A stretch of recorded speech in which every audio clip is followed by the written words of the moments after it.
Hey, dear Toastmaster, my good friend and our honor keynote speaker and our special keynote speaker. This is your host, Alice Huang. And welcome to the District 67 Toastmaster Pathway Interactive Online Training. All right, so joining Toastmaster is a destiny for me. Toastmaster is full of motivation, inspiration, also for superstar. Today we have two famous Toastmasters who will deliver their speech, and also a very famous podcaster will bring us about her story. Okay, so thank you for Zoom Master Albert to give us a wonderful opening for us. So we have some very special gesture, so we can demonstrate how we will welcome our first speaker. So let's try it. So what about give our speaker a big hand? Can you show me your hand? Yeah, okay, all right. So let's share your passion for our first speaker. So as a reminder, after each speech, we'll have a Q&A section. So we spare enough time for you to answer some question for you and also for Toastmaster journey. So remember, during the speech, you can type your question in the chat box, and after the speech, we'll invite the speaker to answer your question and also help us to a better self. Okay, so let me introduce our first speaker. And this speaker is a well-known experiential Toastmaster throughout District 67. And in my mind, he's a top 3 speaker in District 67. I know him very well. He's from Taichung. He's a very passionate teacher, and as well in his speeches, and his teaching is very professional at work. I know he has a zoo in his classroom. We can see in the back of background, there's a zoo. There's a lots of interesting creatures. So maybe we can visit this gentleman. All right. So let me briefly introduce what is content for the speech. The speech is a pathway speech about level 5, and the objective is to reflect on your path. And also, this is the last speech on any path, so it's very important. The purpose of this project is to reflect on your growth during the completion of an entire path. Okay, so let's welcome our first speaker, Mike Honda. Good evening, everyone. How are you today? I'm glad you are all here. And, wherever you are, doesn't matter if it's raining or you're at some obscure location, we're all here today because we are doing online. And that's the great thing about online. You can be anywhere at any time, and we can all meet together. And it's such a great thing. It's one thing that I really learned about this Zoom thing. It's such an amazing thing for all of us to get together.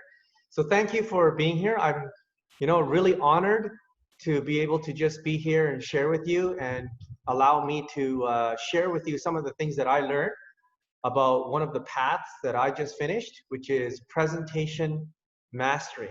And whether you're just interested in wanting to come to know more about this, or you're actually doing the path right now, you can be glad to just write some questions down and make sure you have them ready for me, and I can try to just share with you and try to answer some of the questions that you have.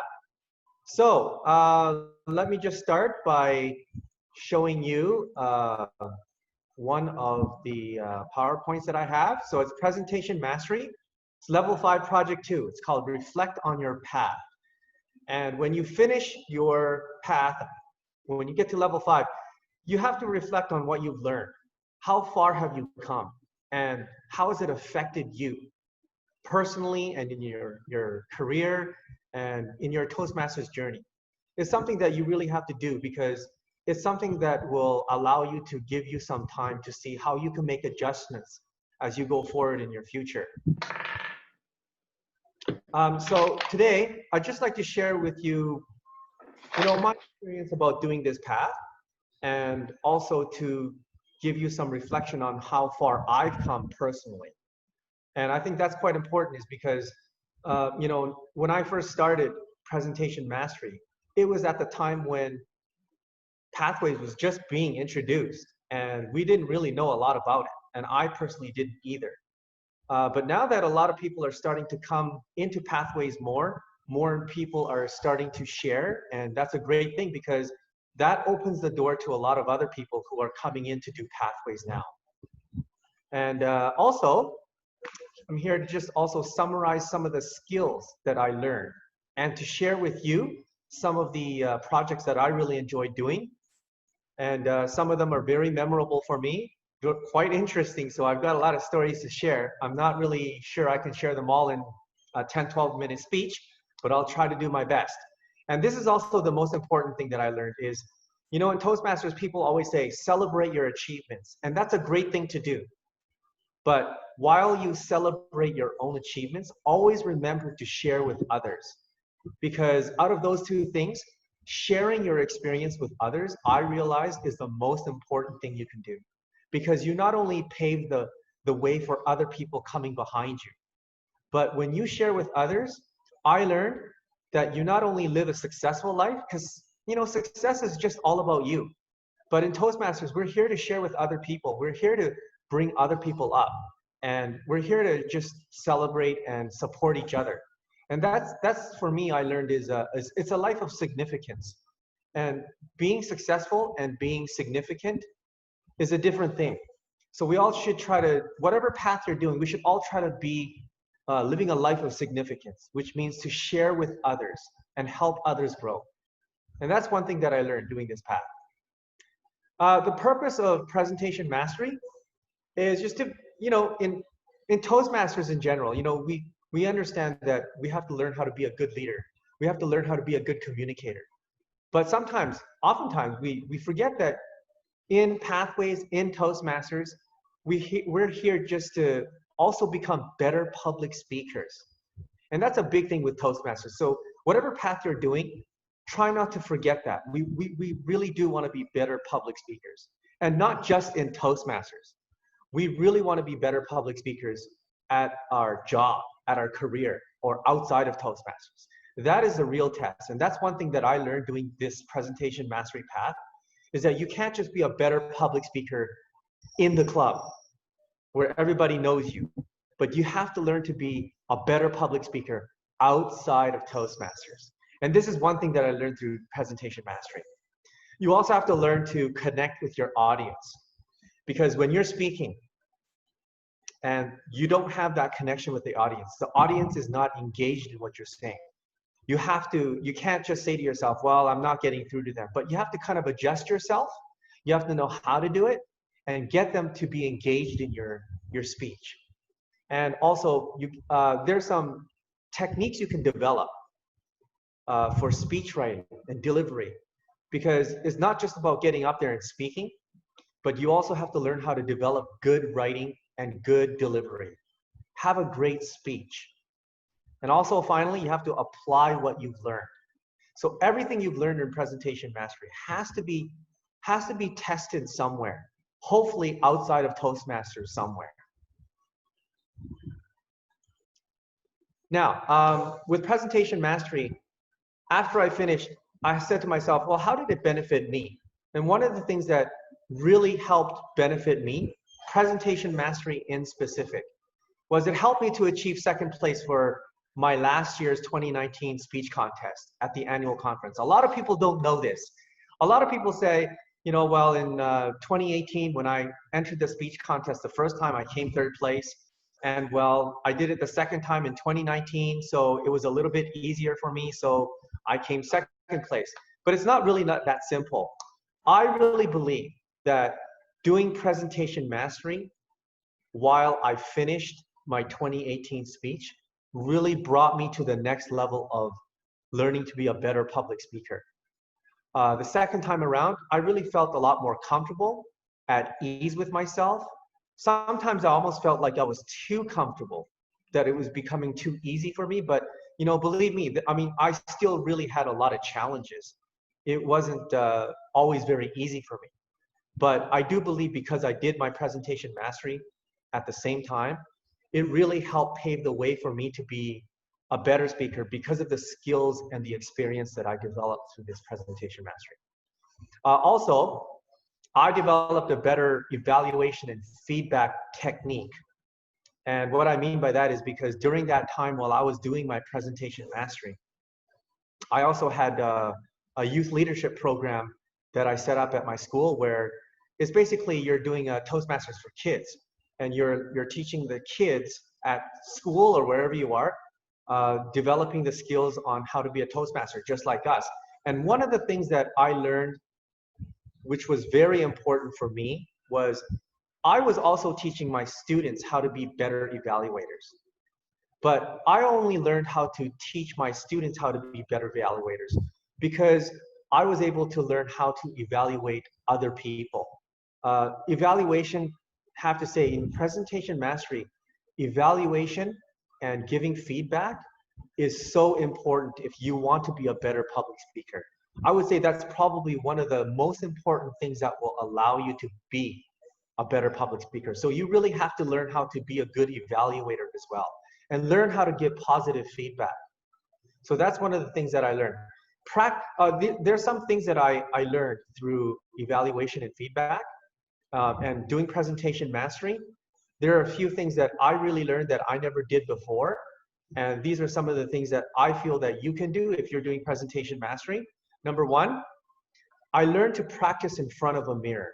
Now, I know sometimes it feels like that's a weird thing to do, but in the beginning, I felt very uncomfortable. But this is one of the techniques that I learned through presentation mastery. Practice in front of a mirror, because when you practice in front of a mirror, you get to see what you look like. And for the first time, I realized what I look like when I speak. And I didn't really like a lot of stuff that I look like. So I had to fix myself. And if you really don't like the way you look when you're speaking, then you can't expect the audience to like you.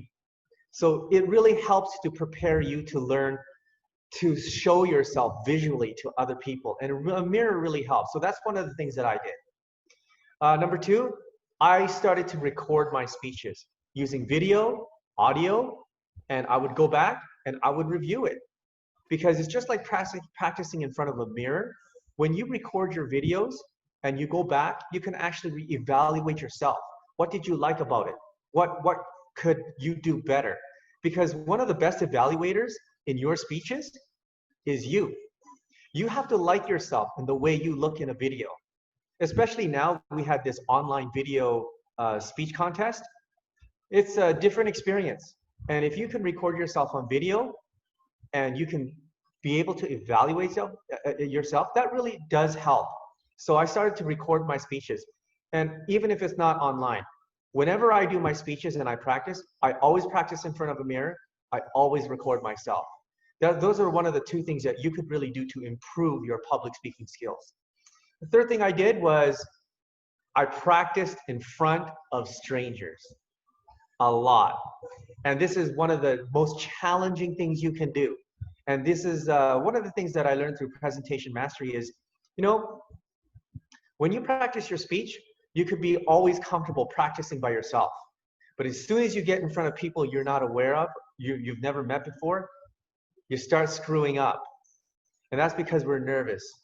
And if we want to be better public speakers, we have to learn to speak and do our speeches comfortably in any situation in front of anybody. So what I started doing was I started practicing in front of all different kinds of people. My coworkers, my students, even in front of restaurants. I would just stand up and start speaking and practicing. Of course, people would think you're strange, you're weird, but you really do learn to get over your fear of speaking and practicing anywhere. So I just encourage you to try to do that. If you're learning how to be a better public speaker, practice speaking in front of strangers. If you've got nobody to speak in front of, practice, like I say, practice in front of a mirror. The other thing that I did was I became more independent and responsible for my own evaluations and feedback from others. While other people can give you great evaluations, like I said, one of the best people that can give you your own evaluations, your best evaluations, is yourself. You really do have to like yourself, what you look like and what you say. The other thing is, if you think something will go wrong, it will. So you always have to prepare for the unexpected. because during my 2019 speech, I was prepared, even though I was surprised. At the beginning of my speech, my microphone cut off. Now, I kind of knew in the background, in my mind, something like this could happen. But when it did happen, I was still kind of surprised that it did happen, but I was prepared for it because I prepared while I was speaking during my preparations that something like this would happen. What would I do if this happened? What would I do if something else happened? How would I prepare for that? And I prepared for it by practicing like something like this would happen. So you always have to prepare for something going wrong. And if it does, what will you do? You just keep going. Don't stop. You can't restart. Last thing is I practiced until I couldn't get it wrong. This is very important. A lot of people, when they practice doing their speeches, they practice until they get it right. But I challenge you to practice until you can't get it wrong. It's different. A lot of people practice, and then when they get it right, they stop. But you really do have to practice until, if you get it wrong, you have to keep practicing until you get it right. And you get it right, for me, at least 3 times. You got to do it right 3 times in a row. So this is something that's a different mindset. And presentation mastery really helped me to get over these things and learn certain skills to help me develop more as a speaker and become a better public speaker. Now, which projects did I like the most? Well, I actually enjoyed most of them, but there are 5 that I really enjoyed the most in particular. Level 1, Project 2, Evaluation and Feedback. Because I really never knew before how important it was to be a very good evaluator. And I didn't realize that, I didn't really actually appreciate being a good evaluator until I started teaching my students at school how to be a great evaluator and why it's so important to be evaluating other people and giving feedback. So that's something that I really learned a lot about myself as being an evaluator. Level 2, Project 3, Introduction to Toastmasters Mentoring. The reason why this was really important to me was because also, like I say, I have a YLP program at my school, and I never really learned how to be a great mentor to other people, including in Toastmasters. I was so engulfed in my own success and myself in Toastmasters until I started to learn how to mentor other people like my students. And when I realized the value of mentoring other students, I realized that I was also learning. I was also growing. Mentoring is one of the greatest things that you can do and learn. And it's one of the most valuable things that I really appreciate learning through presentation mastery. It really helped me to grow as a speaker and as a person. Level 3, elective, prepare for an interview. This was really one of the best ones that I've learned, because at the time that I was doing my presentation mastery, I had just quit my job. And I was going through a difficult time because I didn't have a job. I didn't know what else I was going to do. And I got a phone call from my future boss, which is today my career right now. And this project actually really helped me to think of getting a job in a different view. Because usually when you would go for a job, you know, you read the requirements and then you go for an interview. They ask you questions and you hope and sometimes even beg that you might even get this job. And this is the mentality that most people have. And this is the mentality that I had before I did this project. But this project really helped me to turn my way around in the way I think about getting a job.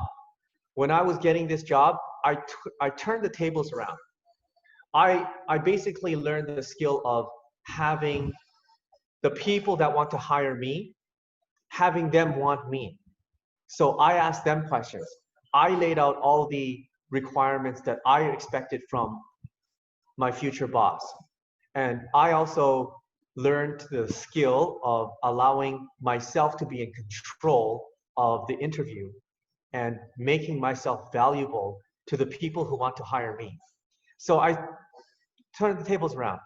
And this is a very important skill that I learned through level 3 elective. And as you can see, I was successful. A lot of the things that I wanted and I expected, before I got this job, I was very successful at getting everything that I wanted and making myself feel valued as a worker working at my new career. So this was very important. Level 4, project 1, managing a difficult audience. This was important for me too, because while I was doing my speech for the 29 contest, I was spending so much time being coached, practicing my speeches, coming home late. And, you know, during that time I was doing this project, and I had a lot of difficulties with my personal life, with my wife, and not spending enough time at home. And also, this project helped me to deal with my family situation and getting my wife to support me and learning how to be someone who can evaluate me and be a part of my project and being kind of like my coach as well. So I really was able to learn how to deal with difficult people, i.e. my wife, and get her on my side and allow her to be a supporter instead of someone who will not be someone who is supporting me and doing what I do. So this was very important. That helped me a lot. And for level 5, project 1, prepare to speak professionally. And this was something that was very profound for me, because this was at the time when I had to learn how to be a professional speaker and learn to speak and do a workshop in front of people who were not in Toastmasters. So one day when I was at my work, there were a very large group of Australian teachers and students that came from Australia. And they came to my school specifically to listen to a workshop that I was holding on Jane Goodall and Roost & Shoots, one of the projects that I'm doing at school. And this was the first time that I was able to prepare myself, organize things that I wanted to say, and hold a professional workshop with PPT, and do it in the right manner where everybody would be able to understand and participate and know what the project was about. And this was the first time that I was able to allow myself the freedom to be able to be a good speaker outside of Toastmasters. So these are 5 of the projects that really stood out to me in presentation mastery. So I really did feel like I learned a lot. Pathways, I feel really changed my life a lot, personally and in my career life. And one thing I have to say is that if you really want pathways to really affect you, don't just treat it like a speech. Don't come to the club and just make a speech, but find ways before or after the speech to go back to where you are in your personal life or in your career, and try to find ways to use the skills that you learned as a speaker and the skills that they give you, and find ways to use them, because that's how you grow as a speaker, as a public speaker. It's not just going in front of an audience and speaking and then it's finished, but it's really learning how to develop and use those skills outside of Toastmasters. I think if you do that, you'll get the most benefit out of pathways. So how can I use pathways? Presentation mastery, sorry. Practice your speeches at other clubs. Don't just be limited to where you are at your club, but go to other clubs, because when you do, you meet other people, but you also have an opportunity to speak in front of strangers that you've never met before. And you'll start learning how to develop confidence in front of people, other environments, and other places. Enter a speech contest. If you want to use presentation mastery, enter a speech contest. You'll learn and grow like crazy. That's like the best place you can actually practice. Practice your speeches in different environments. Go to a park like I did. Go to a restaurant. Go to your friend's house. Practice in front of your coworkers at school or your business. Practice your speeches in different places. Apply your new skills at work and in your personal life. This is another thing that I did I never used to do, but I started doing because of presentation mastery. I started learning to set goals. And a lot of us, especially me, when I set a goal, I just had it in my head and I kept it in my head. But a lot of the times, I didn't know the steps because I kept forgetting them. And because I just had them in my head, I wasn't really committed to myself. So I started learning how to write down my goals. What did I want? How was I going to get there? If it didn't go exactly the way I wanted, what was plan B? I started writing everything down and I looked at them daily. That really helped me be committed to myself. So set your goals and write them down. And don't be afraid to make mistakes. This is one thing a lot of people, and especially me in the beginning, I got hung up on this a lot. When I made mistakes, I felt like I wanted to give up. And you know, to be honest with you, there were times when I screwed up big. I made mistakes, people laughed. I made mistakes, I felt like I wanted to give up. I made the worst possible mistakes at the worst possible times, at the worst possible places. But I realized, you know, at that time, you feel like giving up. But don't give up, because if you don't give up and you keep going, eventually you start to see the measurable results and how far you've come. Mistakes are your friends. They will help you as long as you don't give up. They will make you a better public speaker. So never, ever give up. So this is the end of my path for reflecting on my path. Thank you for listening to my presentation. And if you would like to be a better public speaker, try presentation mastery. Thank you. Right, let's give Mike a big hand. Show your hand to us. Thank you, Mike, for such a knowledgeable, inspiring speech for us. So let's move on to the Q&A section. We have lots of questions for you. And okay, our first question is about Mike's personal life. Okay, from Arthur Chen. About Mahanda, are you an English native teacher or your career is English teacher? Your speech is quite smooth and good. Oh, well, thank you. I'm not even an English teacher, actually. I'm actually a science teacher. I was hired as a science teacher.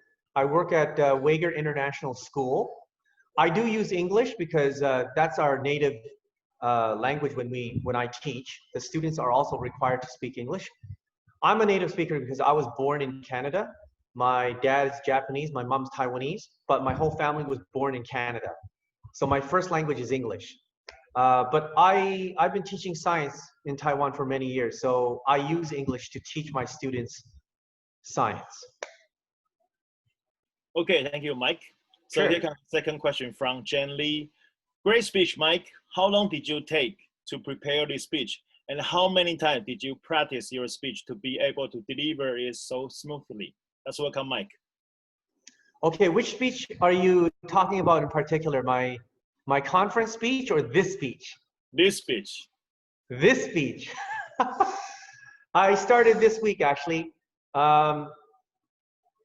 Yeah, I started this week, and I started to put things together with PowerPoint. And if I can give you any advice, I have to say, you know, it's not the amount of time that you spend on preparing a speech. It's the quality time. You really have to learn how to not just speak in front of an audience, but you have to learn how to organize your thoughts. You have to really organize everything you want to say and in which order. But I think, you know, to be honest, that's only 80% of it. You really do have to leave that 20% to kind of feel free when you speak, because you never know what's going to happen. You never know what environment you're going to be speaking in, and you really never know your audience. Every audience is different. So you really have to allow that 20% to just be free and speak in a way that kind of matches the audience's level of energy. Yeah. Thank you, Mike. Here Sure. comes the third question for Mike. From BTTC, Luna, how can we prepare a level 2 speech if we don't have a specific mentor in Toastmasters? Great question. Get a mentor. You know, the thing that I realized in the beginning is I always get hung up when I first started. You know, I got hung up on the fact that, well, maybe my mentor was too busy. I was assigned a mentor. My mentor was always too busy, or my mentor's never here, or when I call my mentor, you know, we have all these excuses. But then I started to realize this one thing, especially when I started doing presentation mastery, pathways in general. Anybody in Toastmasters anywhere can be your mentor. You don't have to have an official mentor. When you go to your club or you go to clubs and you hear people speak and you see the regular routine people that you see all the time, those people can be your mentor. Getting a mentor is not that mentor's responsibility to follow you and to chase you around. That is not the mentor's job. You as the mentee, you have to find a way to follow other people. You have to catch up to them. If you really like one speaker, you don't have to go up to them and say, hey, can you be my mentor? They're already too busy. If you like the way they speak, follow them, listen to them. Wherever they go and speak, go there, learn from them. Whenever they speak, listen to them. You can learn a lot. The responsibility of being a mentee is a lot bigger than being a mentor. I know a lot of people in Toastmasters that are my mentors, but I never tell them, hey, you're my mentor. I have at least 20 mentors in Taiwan. They don't know that I'm following them. They don't know that I'm their mentee, but I follow them. And some of them, they've been in Toastmasters a lot less than I have, but I really admire and respect them because they have a lot of qualities and skills that I still feel like I need to develop. So anybody in Toastmasters can be your mentor. Just focus on learning how to learn from them. You don't have to get an official mentor. And that's my advice to you. Thank you, Mike. Our next question is from Tia. Thank you for sharing your knowledge with us. Mike, what motivated you to keep on going? Well, you know what? In the beginning, I motivated myself to keep going is because I had this condition. It's called glossophobia. And glossophobia is a fear of public speaking. I was so freaked out speaking in front of people. I just felt like I couldn't do this anymore. I couldn't live my life like this anymore. And I knew this was a weakness of mine. So I really wanted to get over it. And this is why I joined Toastmasters. But along my journey, I realized that I had a lot of other challenges that I needed to overcome. One of them were making mistakes. And this is why I say, whatever challenges you have, if you make mistakes, don't give up, because mistakes make you better. That may not make you feel better at that moment. You know, you feel like you want to give up, but I learned to condition myself to never give up no matter what happens. The harder you fall, the bigger you learn. The bigger mistakes you make, the bigger you learn. I learned this. I've had some really challenging times with making mistakes, but I learned big time after that. And if I can give you any advice, don't give up no matter what happens. You will make it. You will grow. You will get better as a public speaker. Thank you, Mike. The next question is from Taipei Metro Leeds. It's a good idea to get out of your comfort zone and practice speaking to the strangers. Who did you choose and how did you approach them for that? Thank you. All right, well, the first time I actually spoke in front of strangers, and I know most people won't do this, but it was on the advice of my coach, Josh Myers. And we were sitting at McDonald's one day and I was getting really comfortable at doing my speech. You see, this is the thing. As soon as you get into your comfort zone, and your comfort zone, everybody has a different level of comfort zone, but when you reach a certain level, you reach a comfort zone. And that's dangerous because you never want to be in your comfort zone. You always want to kind of feel like you're not in that zone. Because if you're in your comfort zone, whatever level that is, you stop growing. And I got to that level where I felt like I was getting too confident. So I remember my coach, Josh Myers, one day said, I want you to stand up, because we were at McDonald's. And he told me, I want you to stand up and start speaking now. I said, what? Are you crazy? This is like in the middle of public. I can't do that. So we had this big argument. And then, you know, he told me that my homework for the week was to basically come back, go to McDonald's, stand up and do it. I really felt like I couldn't do it because that was the most embarrassing thing that I could do. Nobody would let me do that. But I mustered up the guts to do it. And one day I went to McDonald's. I stood up after I finished my meal. I stood up and I just started speaking in English. And the people around me, the reaction people had was like, and people were taking selfies, taking photos. Who's this guy? What's he saying? What's he doing? Why is he doing this? A lot of people, I think, probably thought I was a weirdo, some kind of mentally retarded person. But I'm glad I did it because that really got me out of my comfort zone. And you know, after I did it, I felt so great. I started going there more often. I started going to different places like parks, a school. I started practicing in front of strangers outside until I got to the point where I was really comfortable speaking in front of anybody. I don't encourage you to do that right away because most people won't. But start small. Start speaking in front of your family, your coworkers, or maybe somebody on the street you pass by and say, hey, could you listen to my speech? You got to really get yourself out of the comfort zone because the comfort zone is not your friend. Okay. Thank you, Mike. Thank you for all those answers for us. You really inspire us and we can know more from you. Thank you for your answer and great speech. Okay, because time is limited, let's move on to the next section because we have so many outstanding speakers. Okay, thank you, Mike. Thank you. Okay, and our next speaker is a very famous Toastmaster in Taiwan. And she is our immediate past district director. She's a very active leader in Taiwan, currently serving as a district pathway program chair. And also, Simone is a very outstanding member, and I know her very well. About the speech detail, it's a level 4 elective project, create a podcast. The purpose of this project is to introduce you to the skill needed to organize and present a podcast. Without further delay, let's welcome our next speaker, Simone Nash.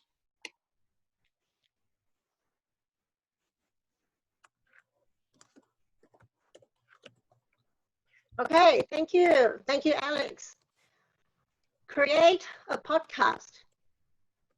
This is a level 4 elective project in I think all of the paths. And what I'm going to do now is to demonstrate what you would do in your club. So this is after you have already produced your podcast, then you arrange with your VPE in the club to give you 2 to 3 minutes to introduce the segment. The segment is your podcast. And then you actually play 5 to 10 minutes of the podcast recording. So your recording, according to the project, is 60 minutes, 60. But in the meeting, club meeting, you only play 5 to 10 minutes. Okay, so I'm going to demo this project as if I'm in a club. Okay, so first the 2 to 3 minute intro. So, hello everyone. My podcast is called the Podcast Leadership Series Podcast by Simone Nash.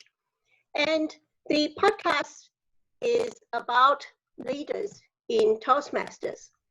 The Toastmasters that I interview in my podcast series are young leaders who I have seen develop over time, and I see how admirably they are leading their teams.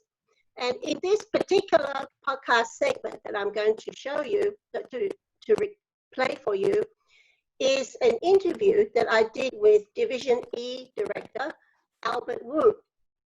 So in this before I created my own podcast, I had never really listened to any other podcasts. So I had to do a lot of research. I'm completely new to podcasting. So I had to do a lot of research. I went online, how to do a podcast.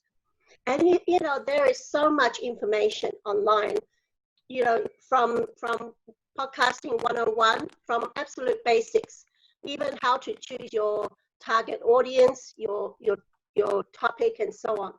So I listened to some different podcasts, different kind of styles. Some people did a solo podcast, so the podcaster is the only person speaking. And then I listened to a lot of interview style podcasts. So I thought, for my first podcast, I think it would be easier if I did an interview. So then I tried to think of, okay, what topic I would do. I knew that my target audience would be Toastmasters, at least for my first podcast. And so I came up with the idea, what if I interviewed some really outstanding young leaders in Toastmasters in Taiwan? That could be quite interesting. Then I decided to do 30-minute podcast episodes. And so that's what I did. So now I would like to share with you, I'm going to share the audio and let you listen to the first 5 minutes of my first podcast that I have already published. Okay.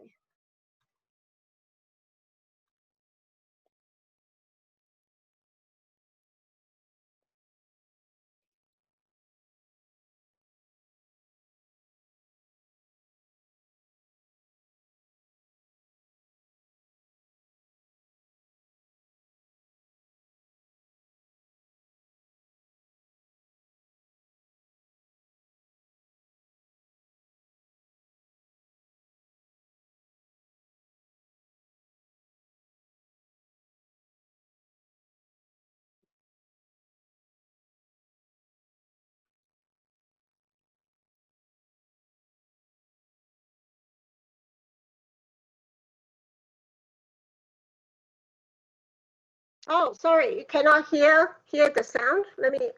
I forgot to press share, sorry. Okay, let me start again. Welcome to the Leadership Stories podcast series. I'm your host, Simone Nash. This series is about the leadership stories shared by leaders from all different walks of life. Each of our leaders are Toastmasters, and their leadership journeys are unique. Hear about their thoughts on leadership, how they tackle challenges, and the importance of mentors in their personal leadership journey. Sound good? Want to be inspired? Keep listening. Today, my special guest is Albert Wu, the 2019-2020 Division E Director in District 67, Taiwan. Albert is a young entrepreneur and an innovative leader. Hello, Albert. How are you doing today? Hi, Simone. I'm doing well today. Doing great. And thank you for giving this opportunity to receive an interview from you. And I can't wait. Okay. So, Albert, as I know, you are the Division E Director. That means you lead a group of about 11 or 12 clubs in Division E. But what's your day job? Can you share a little bit about your day job and what kind of leadership opportunities do you have in your daily work? Oh, hi, Simone. Yes, my day job, I work as a online business manager. I work with a friend of mine, and we've got about 13 employees, and we sell reselling auto parts worldwide. And the way we do online business, we create like posters, we sell it on Facebook and Instagram. It's very fascinating. It's a good job, but in the same time, I have to manage my sales representative in different country. So that's a role I take as a leader in my day job. And my part-time job, as you may know, I'm also an English teacher. So I teach junior high school students how to learn English, and I use this graphical memory method to teach them how to advance their learning skills. So in teaching and leading a company, that's the role I take as a leader. Okay, Albert, wow. So do you own the company? Are you the CEO? Well, I only call myself a manager because I'm managing everything, so that's a manager will do.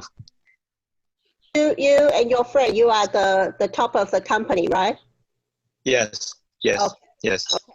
So it's a humble way of saying you are the CEO. I get it.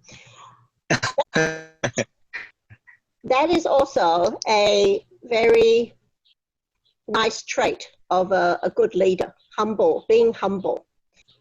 Yeah, I always believe that being humble, and there's a way, an attitude you can learn from people, and that's very important because as a leader, you always need like you need new ability. So a learning attitude to me is equivalent to this, like being humble. So thankful for that. I really like that. Yeah, I like that too.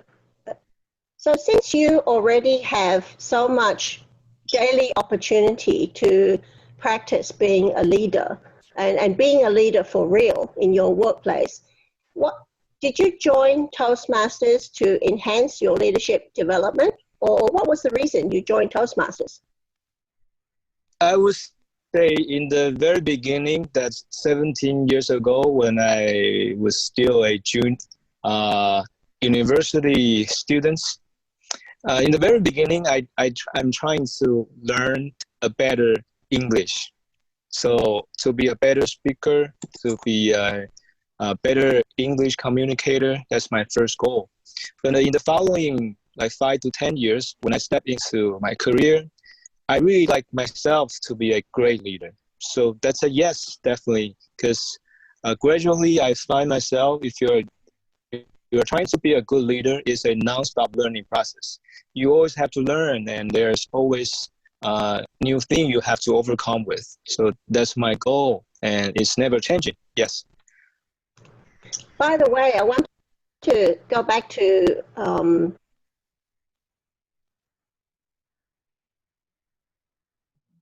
okay, so that's just the first 5 minutes. This was a 30-minute segment, 30-minute episode.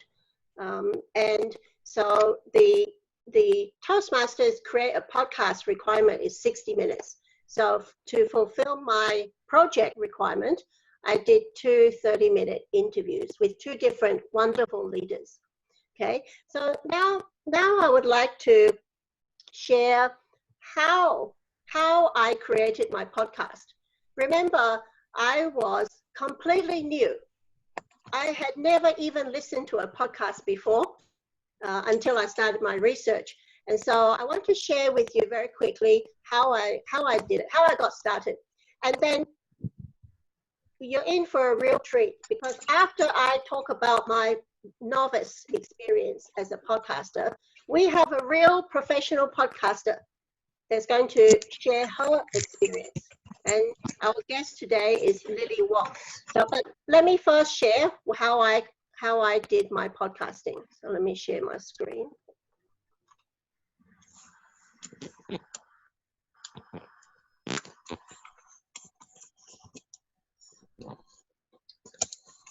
Okay, so I assume everyone can see this.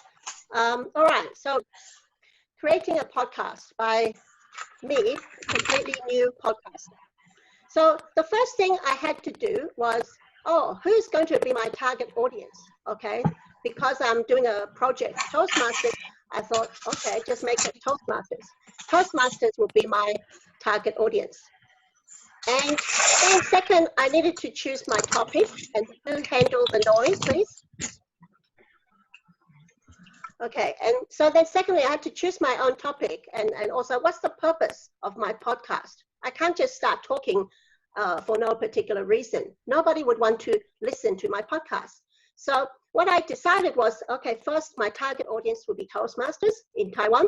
And then secondly, I decided on a leadership series podcast. So as I said before, to choose very wonderful young leaders in Toastmasters and interview them. Okay, so that was the beginning of developing my podcast. Then secondly, the podcast format. So the Top Pathways Project Create Podcast requires you to complete 60 minutes in total for the podcast. So what I did was I chose 2 30-minute episodes. So in the project PDF, it will tell you can either do 1 60-minute podcast, or you can split the podcast into different episodes to make a total of 60 minutes. But each episode needs to be a minimum of 10 minutes each. Okay. Then the next thing was to decide whether I should do a solo podcast. That means I choose a topic and I just talk for 60 minutes. Or maybe I could invite a co-host so we could like chat for 60 minutes about the podcast topic. Or should I do an interview style? So that's what I felt was probably easier for me as a brand new podcaster. Choose the interview style. And that's what I did. So then I had to think, okay, who am I going to invite as my guests? Okay, so actually I had 3 guests for the leadership series. Albert Wu, you guys just listened to that. I also interviewed our district director, Matthew Mack, and also the current club president from Kaohsiung Toastmasters Club, George Ho. So the other 2 episodes, I have already finished them. I haven't posted them in Facebook yet, but I have fulfilled the requirement for my project.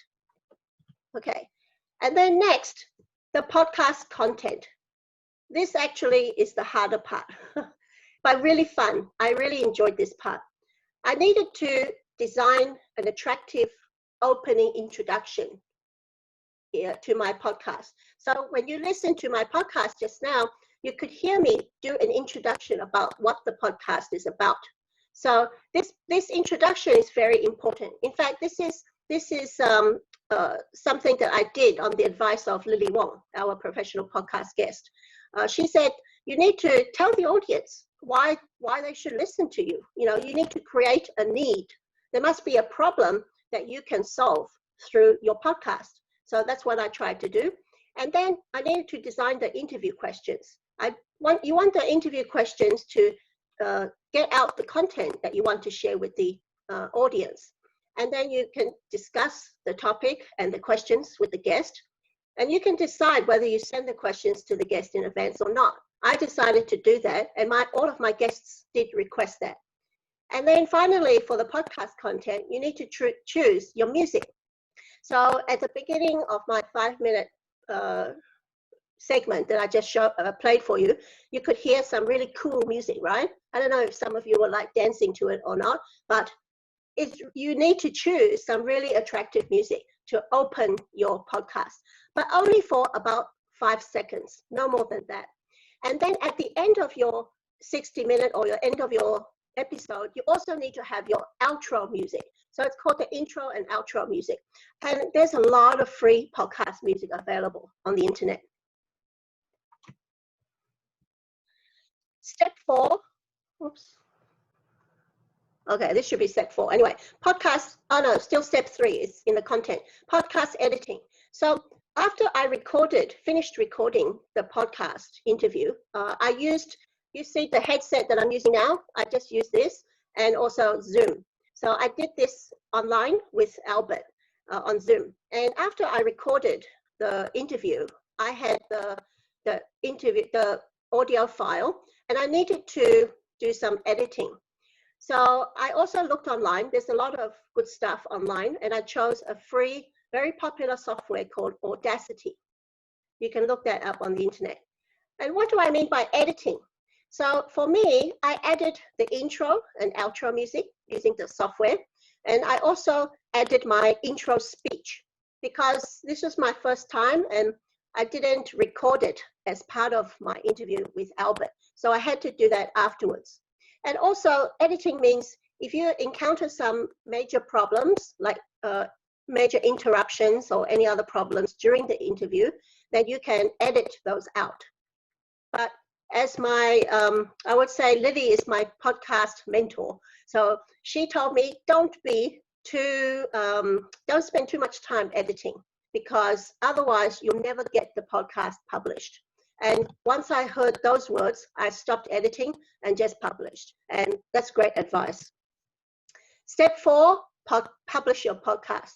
So before I could publish my podcast, I needed to find a publishing platform. There are so many. The big, very common names like Spotify, Apple. I chose Breaker. And why did I choose Breaker? There's a little story behind that. Because a friend from Japan, the CGD from Japan, District 676, he had already published many episodes of different podcast series in Japan, and he used Breaker. So I used to listen to his podcasts, and so Breaker was what I was familiar with. I just went with that. And then before I could publish in Breaker, I needed some podcast artwork. So I just found something very simple online to show on the publishing platform, and you can see this. So it's not very fancy, but I just wanted to publish. I didn't want to keep working on it for forever. So I just chose this very simple icon as the artwork. And the resources that I used to do my research, the create a podcast PDF, the project file, it doesn't actually tell you how to do a podcast. It just tells you go and do a podcast. And the minimum is 60 minutes. So it encourages you to go out and do your own research, which I think actually is quite good. So I went online. There are so many different like YouTube podcast tutorials and other information. So I refer to something called Buzzsprouts a lot. And I also found a couple of YouTubers who are really, really good at explaining to a brand new podcaster. So that's what I did. I also started to listen to some top podcasts. I just typed in the internet, top 10 podcasts, and then it came up with a whole bunch of podcasts, and I just picked and chose and listened to quite a few. And I listened to some different ones, like interview format, where you have two hosts talking together, and then also the solo. And that's how I decided actually to do interview style. And then I mentioned the other two. The editing software is Audacity, and then Breaker was where I published. So that's it. Are you ready? Are you going to start your own podcast? Back to our host. Thank you. Okay, thank you, Simone. Thank you for those speeches. So let's create our own podcast. All right. So we have a very special keynote speaker, and she's a very famous podcaster. So it's my great honor to invite our Simone again to introduce our honorable special keynote speaker. Let's welcome Simone. Okay, and really it's such a great honor that we can have Lily Wong to join us this evening. She has a brand called Fly with Lily, and she has traveled all around the world. In fact, she has only been back in Taiwan maybe for about 6 months, I guess. And prior to that, she was in Spain. She had traveled the world, a real world traveler. And then she's been doing the podcast for about 6 years. And she'll tell you more detail, but she has published thousands and thousands of podcasts. It's amazing. And I think once you listen to her voice, you'll know why she's so popular. So tonight, Lily is going to talk to us about her experience, her journey as a professional podcaster. So let's welcome Lily Wong.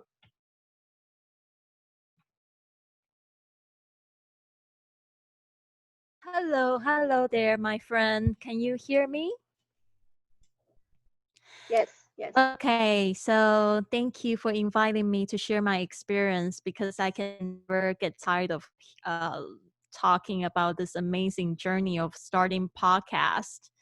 And I'm so glad that Simone made the decision to publish her podcast and stop editing hers. That's great. All right. So I'm going to share my screen and then just help you to go through and with the visual ad. With the visual aid. All right. So first one, why should you listen to podcast? For me, it's a very easy way to get inspired and then to get information. And because I was constantly commuting to work and to school, and I think it's a great way for me to kill two birds with one stone. I always do that. So I think it's a very creative way to also learn English and also maybe do public speaking at the same time. So kudos to you are here. And so back to my podcast journey, I would like to say that I started listening to podcasts actually when like 15 years ago, 2005, I was an intern in ICRT and I was a friend. I became like acquaintance with a DJ there, and then he always wanted to show me some little gadget that he bought. And one day he showed me this really small iPod Nano. He said that, Lily, check this out. You can put like thousands of songs in this iPod Nano, and you can also learn English, because he knows I was really passionate in improving my English. So he said that, well, check this out. There's a thing called podcast. And then you can listen to a lot of shows from America, and then it's all recorded. All you have to do is just download it. And then I just got really excited and spent all my money in this little gadget. I was just a student back then, but it became my best investment in life.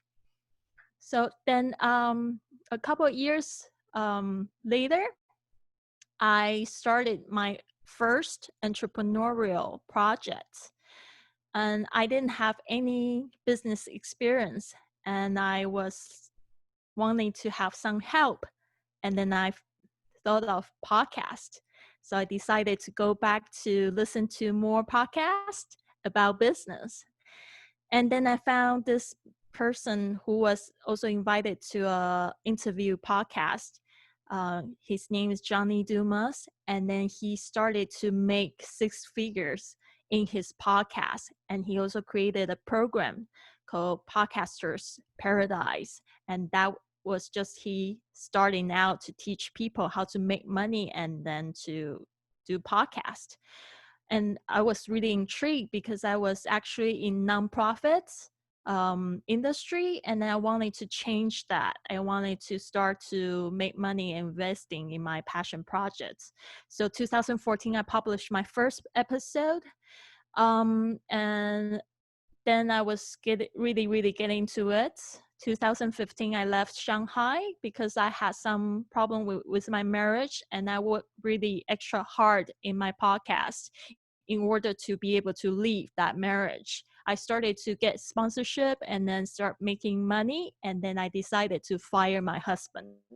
So I left Shanghai and I went to America, and then I just keep sharing in my podcast, and then back then I feel that I had a new mission, is to encourage women to step out of their comfort zone and to share their stories. And I was traveling and sharing my stories, and a lot of people get inspired. And 2016 and 2017, these 2 years was a really crazy travel years. I was traveling in like 20 different countries, and business was doing very well because of my stories as well, firing my husband. Anyways, then because of this experience, I also got an entrepreneur visa to be able to live in Spain, and then to start this podcasting movement in Spain as well. So 2020, right now, I'm in Taiwan. So my first 5 podcast episodes is actually these 5. So when 2014, I was just starting out, I was really multi-passionate, and I wanted to do everything. I want to share all my experiences in all the podcasts. So you can see this. I have this expat ni hao. I was interviewing expats in China and Mimi English. I was interviewing Chinese who speak fluent English. I have this third podcast. It's called My Baby is Foreigner. I interview people who have partners from different cultures. And also, I was really passionate in sharing how to learn English online, because I learned English through podcasting. And this, the fifth project, the fifth podcast is actually sharing my experiences in English teaching. I don't know. I'm hearing some kind of noise. Anybody can help me to detect where this is coming from? Okay. All right. So yeah, so these are just a couple of my travels, the pictures from my travels. So it was great that I can share my experiences through podcasts, through technology, and there are lots of people are listening to it. And actually, so after those 5 podcasts, I was actually reached out by the hosting company. They say, can you just do another podcast? We want something short, because we found that audience doesn't have the attention span. You just create something like 1 sentence a day. That would be great. And then they gave me a lot of listeners, subscribers. But I didn't feel very passionate about that project. So slowly, when I left my ex-husband, I decided to create another whole show. It's now my show, Fly with Lily, 学英语环游世界, and now I have over 66 millions plays and over 40 millions downloads, and have almost 1 million subscribers now. The topics are ranging from travel, motivation, language learning, entrepreneurship, because these are the things that I'm really passionate about, and I want to help people with my experiences and knowledge. So this is a really incredible journey. I still can't believe how I got here today. So I think listening to podcasts has a lot of benefits. Just like I mentioned a few points already. The first one is to get inspired, because of I was really inspired by the stories that podcasters shared when I was just started to listening to, and then I was really thinking that one day I want to do similar thing. I want to share my knowledge for free, and then just to contribute in this community. A second thing is also what I just mentioned earlier, because we are all very busy today. Killing 2 birds, 3 birds with 1 stone. I think podcast is great to do that, because you can listening to podcasts and then do your housework at the same time, do your workout at the same time, also commuting to the place you want to go. And the third one is personal and professional growth. If I never went back to podcast to find some inspiration in my business, I would never started my own podcast. And I think the fourth way is just to escape, because there are lots of really interesting stories. And when we're listening to people's stories, actually you are kind of like living their life as well. The last but not the least is to optimize your time. Actually, I probably just mentioned that already, because you can do that during your workout and commute. Why not? To get inspired and to get information at the same time. So here I want to encourage you to enjoy listening and start creating. Because podcasting, just like Simone said, there are so many resources that can help you to make one. I've already made over 20 podcasts, and now I'm helping people to make them. So I think you can do it. Get inspired right now.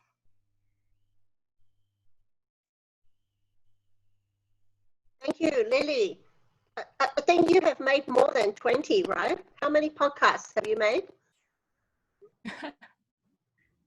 More than 20. Yeah, I cannot count. Oh, okay. If I include the people that I helped to make their podcasts, probably more than 40, I think. Oh, okay. Okay, so can I invite our host, Alex, to invite the audience Q&A? The audience Q&A will be for Lily and myself, so anything about podcasting. If it's something more professional, I will ask Lily, please answer. If it's something just about my own journey, then I can answer. So back to Alex. Okay, thank you for Lily's sharing. So I bring this microphone because of you, because today is such a professional speech for us, and I really enjoy it. Okay, all right, so here comes the Q&A session. We have 2 keynote speakers. So here comes a question. And oh my God, from Taipei Metro, Liz. She said she liked the music in the beginning, so energetic and inviting. All right, from Jen, and she has a question for Simone. I like to know how clear your voice is and sound. Did you use professional equipment to record your podcast? You see the very simple headset that I'm wearing now. That's all I used, and I did the interviews with using Zoom. So actually, I Yeah, I don't like the sound of my voice in the podcast. So that's something I'm working on, because I found that in the editing software, you can change your voice. So, yeah. Thank you, Simone. So here comes another question for you from TNTC Leah. Do you have a rundown of a question or a topic you would like to discuss beforehand? Yes, I prepared after I decided the topic and what the purpose of my podcast would be, I started to design some questions. Basically, the questions I designed so that by the end of the podcast, the listener would feel that it was a very complete story. So that was my aim, and all of my guests requested the questions in advance, so I sent them all the questions. Okay, thank you, Simone. And could I have a question for Lily? So Sure. Lily, because I'm a radio host, so I have similar feeling like you, and I want to know that what is motivation for being a podcast, and also what is the most difficulty you've ever encountered during all the process for you to be so popular. Thank you. Thank you. The motivation is actually I wanted to make more money actually. And I didn't want to trade my hours for money anymore because I was like actually a little bit tired of like just teaching English. I found myself is best at inspiring and motivating my students, and I want to just kind of mix them up and then to share with my talents, you know. But I in the school or in the company that I teach at is still like quite limited. You know, like I was teaching in EA games, 2K games, Accenture, those big American companies, and then usually I just have 3 students in my classroom. And I was feeling a little bit frustrated, although I was getting very well paid. But I was like thinking that, wow, I was sharing very good message here, but nobody wants to listen. Oh, maybe I should just better to just put it out online for free then. Yeah, so that was my motivation is I wanted to be financially free. I wanted to just to be able to work anywhere, anytime. And I did not want it, I wanted to be cherished like my with my experiences as well. And the most difficult thing that I have to do is to really start to share my stories. Because like the first 100 episode was actually doing with my ex-husband, and then we were just collaborating. He is a native speaker of English, so I was just translating and then teaching the English. um, then I didn't find very inspired as well. Then something happened. I decided to take the podcast over, and then I started to share travel stories and stuff like that.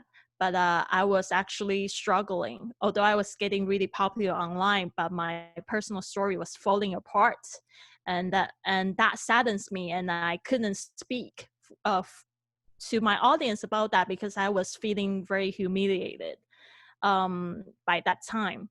Um, and then when I was traveling in America, I met someone and I was kind of falling in love with him as well. He told me that he was really inspired by my stories, that I was like cheated on by my husband, and then with my husband was a good friend, and then I was like was really sad and told him about that, told him how I fired him and decided to travel, and he was like, you are amazing, you should tell your stories to your audience. And I was really hesitant to do that. But I was really inspired, and he was really cute. He was like inspiring me as well. So I decided to make that step. And then just something magical happened. A lot of people around the world was writing to me, was like thanking me to tell that story because they were actually having similar things that happening to them. and then they were really, really inspired by me, and then thinking that was really amazing to be able to share my vulnerability, and then to share my sadness, or to encourage people, and then to show them they can live better and not become a victim but actually a survivors from that kind of abuse, you know. So yeah, that was the most difficult thing, but it was also so rewarding. So I still want to do that. Okay, thank you, Lily, for sharing such a wonderful experience from you. So we have lots of questions for Lily, because we really enjoy your speech. Okay, the question from Taipei Metro Leads. Lily, I like listening to good podcasts too. It's fascinating in some way. What do you think it appeals to people more than YouTube videos? So let's invite Vivi. Lily, thank you. Yes, I think YouTube videos, it requires a lot of your attention because there's an image, right? But actually, I also listen to podcasts in YouTube videos too. Okay, there are a couple of podcasts that I like on YouTube as well. That I can only find on YouTube. People actually put their audiobooks there, put the free audiobooks there. But the YouTube videos, yeah, they just require more of your attention. There are lots of good content out there in podcasts, which you probably won't find the YouTubers appealing if they show their image, show their face on the YouTube videos. You know, usually when you just listen to the voice, you might have a lot of imagination. You might think this is definitely a really hot guy talking to me, but when you finally see his picture, you might be disappointed. So I think the same with YouTube videos. There are lots of great content, good podcasters or good YouTubers out there, but when they are making YouTube videos, they don't get as popular if they just made podcasts. Okay, thank you, Lily. So our next question is also for you as well. And it's from Peyton Kim. To Lily, do you use any sound mixer, hardware or software to record your podcast? Thank you. That's welcome, Lily. Yes, I do use a professional mixer. I wish I could show you, but I can actually pronounce the name. I actually got this equipment from my friend. This professional gear from my friend. I think there are lots of good podcast equipment out there, but I really don't encourage people when you start out, you purchase really expensive equipment. Not unless you are starting making money, or it would be a waste. Because I think the most important thing about the podcast is still the format and also the content.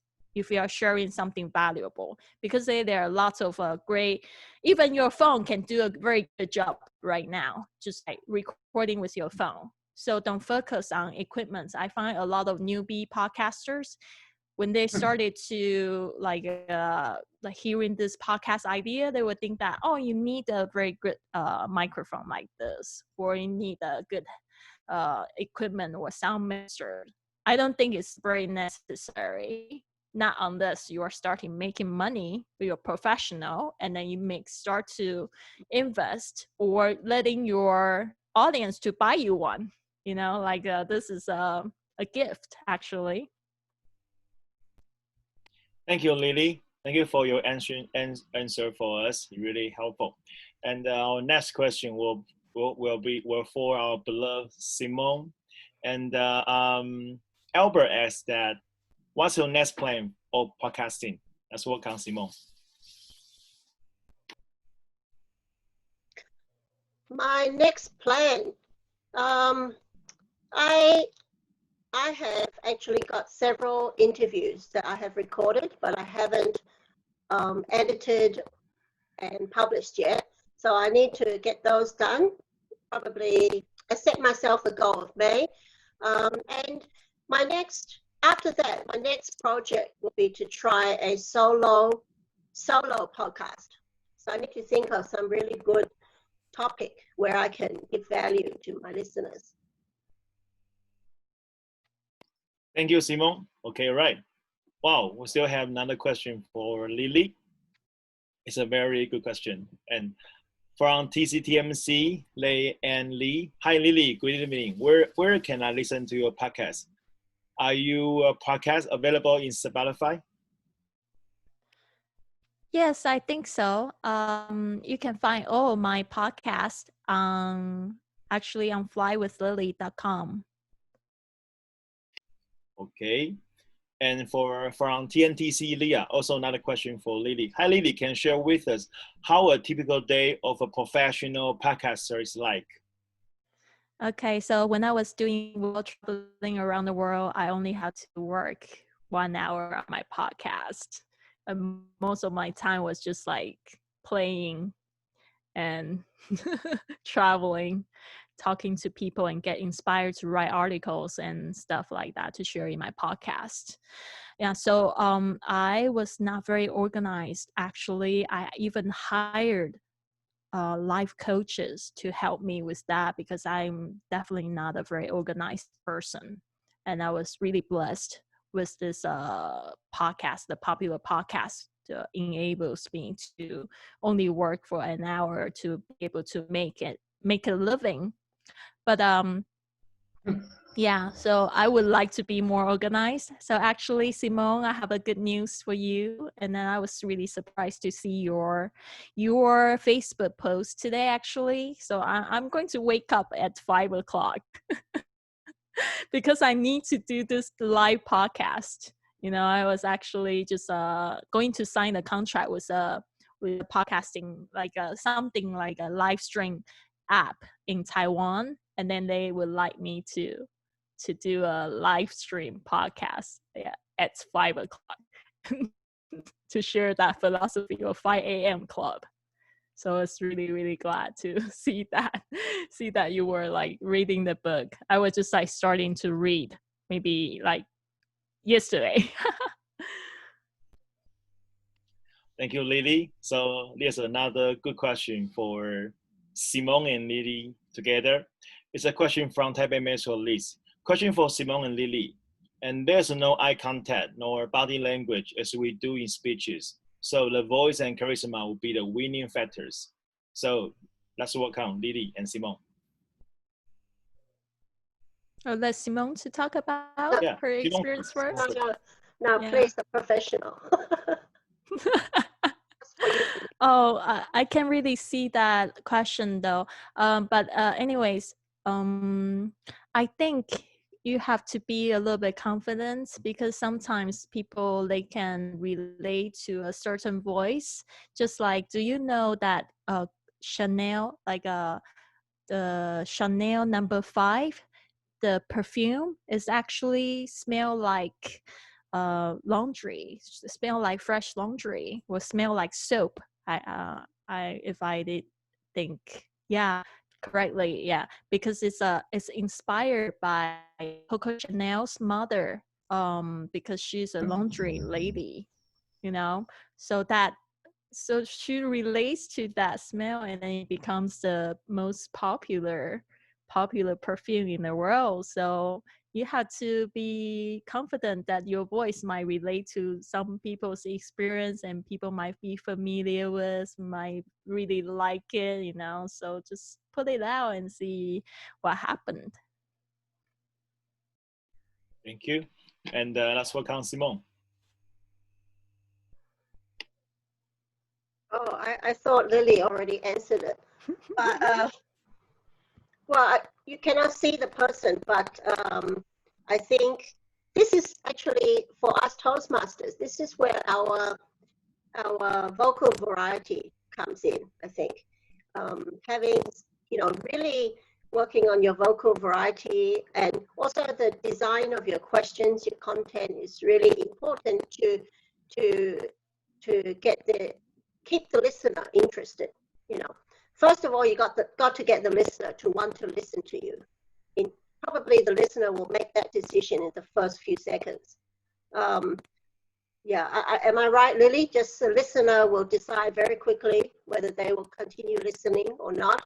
Yeah, so I think having the vocal variety and content design is very important. Thank you, Simone. While time really flies, we have 3 wonderful speeches from 2 famous Toastmasters and a very famous podcaster. So let's put our hands together to give a big hand to our 3 wonderful speakers. Thank you very much. So before the end of the...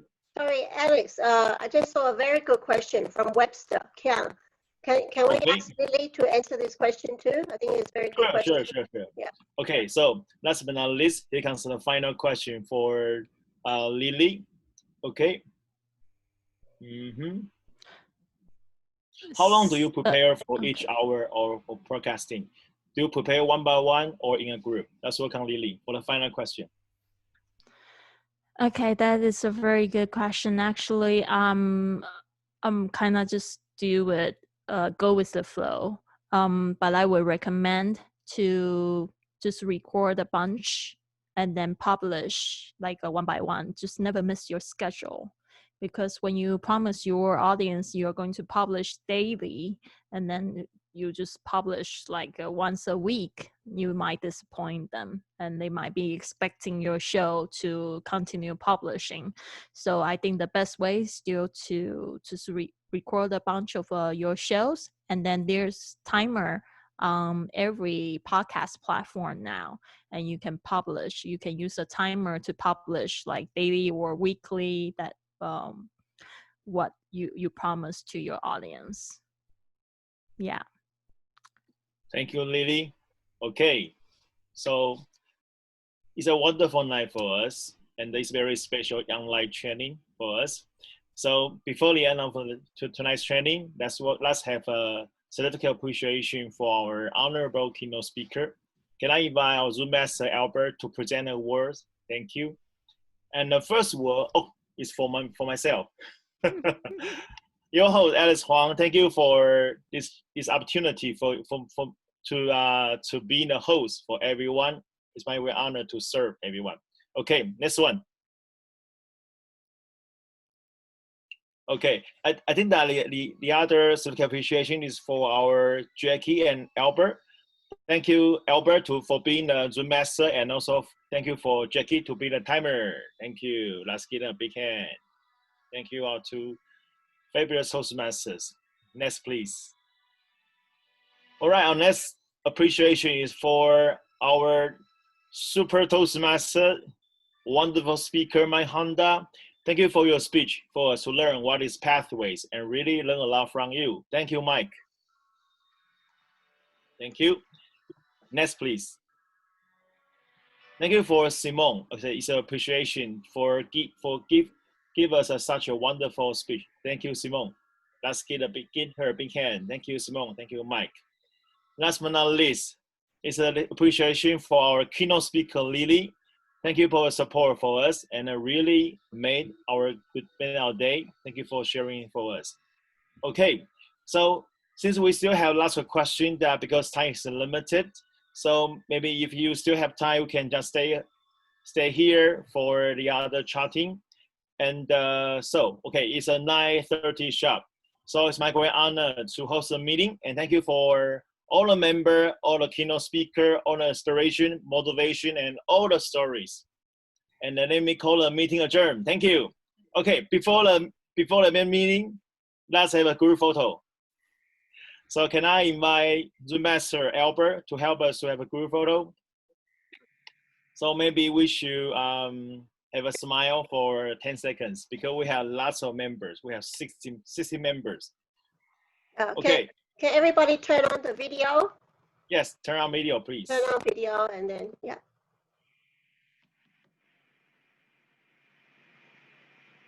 Okay, let's all count down from 1 to 10. We make it down, okay? 1, 2, give me a second, please.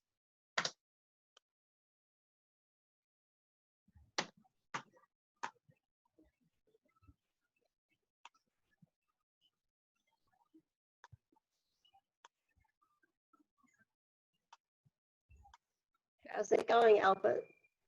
I am working on the last 2. 5 more seconds. Last one. Okay, done.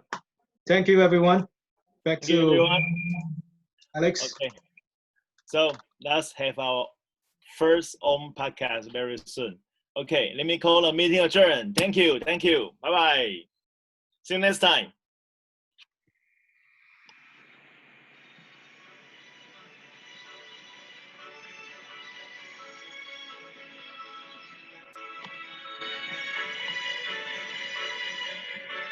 Thank you, Lily. Thank you, Mike.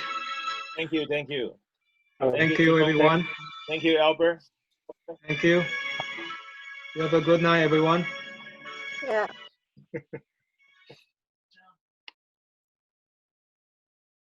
Yeah, we had about, I think we had 80 people at one stage. Yeah. Quite a few. Yeah, 80 people at one stage. Yeah, during the main training part. Yeah, it's really great. Good job, Simone. Thank you. Thank you. I couldn't turn my video on. I didn't know where to find the button initially. Oh, okay. Yeah. Okay. Next, we look forward to your turn on June 20. June 20. I need to ask you for giving me some coach for doing this on the view. How to prepare the background and how to do it, sit down or standing up or whatever.